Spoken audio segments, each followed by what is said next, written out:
nila mabigay yung ganyang konklusyon, hindi pa naman nila nakakausap ng personal yung mga alleged victims. Malay natin, sagutin ng mga biktima na nagkaayos na sila. O sabihin ng mga biktima na iba yung interpretasyon nila at parang joke lang sa kanila at sa kanilang pananaw, hindi sila natakot. So, the NBI cannot conclude, no, or give a 100% conclusion dahil nakulang yung kanilang investigasyon sa aspeto na yon. Pagbabatayan po yung nakalipas na 3 witness na pawang mga taga-NBI, makikita niyo po ba dito yung kalidad ng kanilang pag-iimbestiga? Lalo na humarap sa nakalipas na 2 trial, ang mismong pinuno ng NBI na maraming question doon sa doon sa kanilang pag-iimbestiga. Hindi po ba ito makakasira sa kanilang kredibilidad bilang lead agency, pangunahing ahensya ng gobyerno na nag-iimbestiga po sa iba't ibang klase po ng krimen, attorney? Sa personal kong opinion, the NBI could have done better. They missed, no, to interview President Marcos, the First Lady, and House Speaker Romualdez. Paano nila masabi na grave threat was committed, which sa impeachment they use as a ground to interpret na high crime yon at betrayal of public trust para ground, no, for the impeachment of the Vice President? Paano nila mabigay yung ganyang konklusyon? Hindi pa naman nila nakakausap ng personal yung mga alleged victims. Malay natin, sagutin ng mga biktima na nagkaayos na sila. O sabihin ng mga biktima na iba yung interpretasyon nila at parang joke lang sa kanila at sa kanilang pananaw, hindi sila natakot.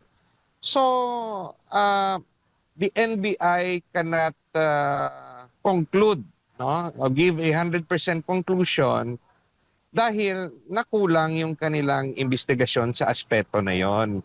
So they could have actually completed it if sasabihin na ni na Pangulong Marcos, ni First Lady at ni Speaker Romualdez under oath na talagang natakot sila at sa kanilang pananaw ay seryoso yon. But still, they have to overcome, no, the interpretation of each judge as to whether if grave threat was committed, kung ma-prove nila na it should be considered as a high crime and a betrayal of public trust. So that's another issue that they need to overcome in order to have a successful conviction for this impeachment trial. Opo, dito naman po tayo sa sentro ng debate rin sa social media ngayon. Yung naging pahayag po ng kapwa nyo PDP laban na si Senator Judge Robin Padilla, kung saan maraming nagkomento doon sa kanyang pahayag na sana hindi one-sided ang prosecution.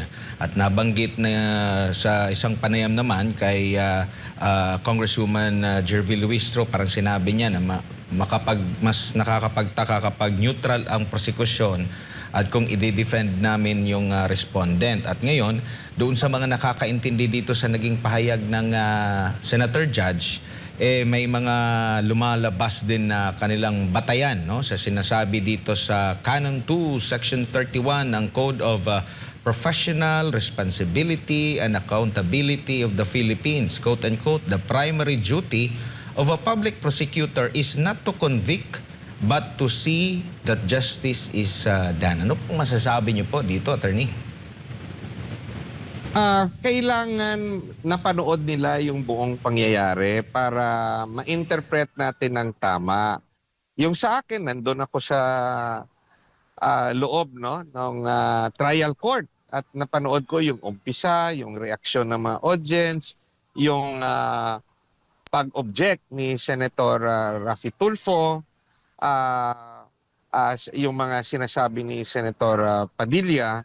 Ah, sa aking interpretasyon, yung ibig sabihin ni Senator Padilla ay bakit, no, at napasama, at tandaan nyo, napasama yung issue ng Senator Judges, no? Yung ibig sabihin ni Senator Padilla ay bakit, no, pag sinabi ng prosecution na pwedeng magtestigo, no, yung mga witnesses, kahit may mga kaso, dahil nagtanong si Senator Padilla, bakit kayo nagpipresenta ng mga testigo na may perjury cases, may pending perjury cases. Ang sagot ng prosecution, pwede silang ipresenta pag hindi pa naman sila nako-convict with finality. So sa pagkakaintindi ni Senator Padilla, napaka-unfair yan. Bakit? Dahil may na sa kanyang example, yung mga senator judges na wala pa namang conviction at sila'y naaakusa, in particular, no, si Senator Jinggoy at Senator Marcoleta na nakakulong sa ngayon, ay binabawalan, no? At sinabi niya nga, binabawalan ng ombudsman. Siyempre yan yung standang ombudsman, pero yung nagbabawal yung Sandigan Bayan, yan yung ibig sabihin bakit hindi makatestify. So hindi naman ibig sabihin na hindi nirerespeto ni Senator Padilla yung proseso sa legalidad, no? May sariling rules rin kasi yung Sandigan Bayan. Sinight niya lang, no, na at ako kasi nakakasama ko si Senator Padilla, meron rin akong napanood na video ni Congresswoman De Lima na nagsasabi na sa kanilang interpretasyon yung regarding, no, yung the number of votes required, no, to convict ay yung posisyon ni na Congresswoman De Lima, who is part of the prosecution, ay dapat hindi bilangin ang boto ng mga judges na hindi nakaka-participate dahil sila ay nakakulong.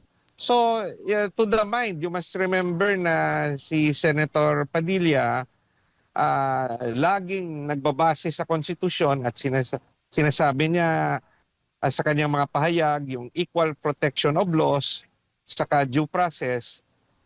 Sa aking palagay, yung nasa isip ni Senator Padilla nung nagkomento siya tungkol sa issue na yan, ay napaka-unfair naman po ng pagtrato ng prosecution regarding the senator judges na may hinaharap na mga kaso na hindi mabibilang yung boto o hindi sila makaparticipate sa trial at yung sa kanilang treatment sa witnesses na merong mga pending na kaso na hindi pa pinal yung conviction. So, naglalabas lang ng kanyang damdamin si Senator Padilla nga dapat patas ang batas at patas yung treatment at kasi pag hindi natin ito sundin, nalalabag rin yung due process. So, yan yung hindi kasi tuloy-tuloy yung naging argumento ni Senator Padilla dahil pumasok si Senator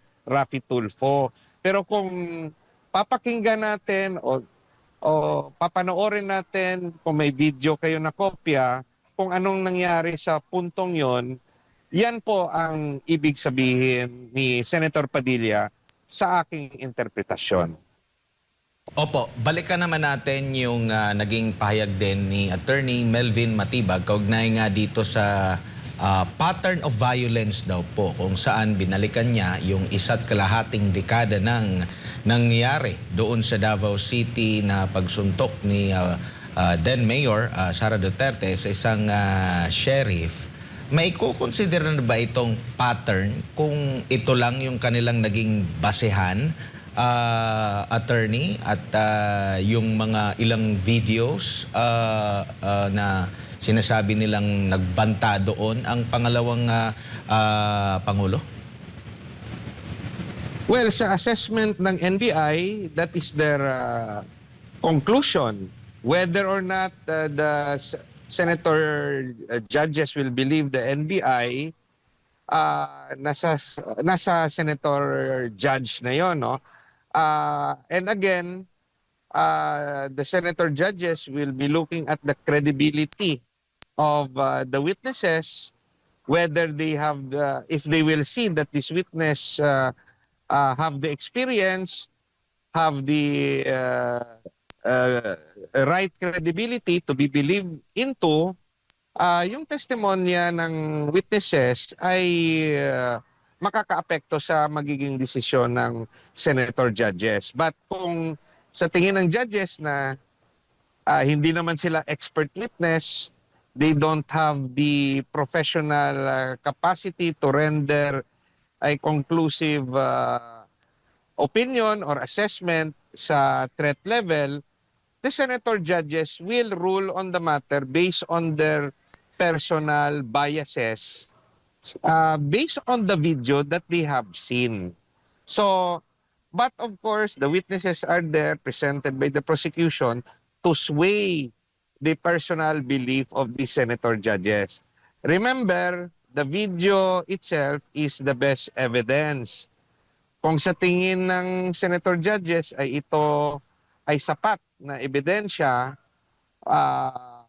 for grave threat, yung second question na susunod, they will have to determine if grave threat is to be considered a high crime and a betrayal of public trust. So, dalawa yung dapat dadaanan bago makonvict si VP Sara regarding this particular item, no? Yung regarding the threat, no? They have to prove that there is really a grave threat that can qualify sa impeachment as betrayal of public trust and it is a high crime. And second, whether they are qualified to convict as a high crime and as a betrayal of public trust.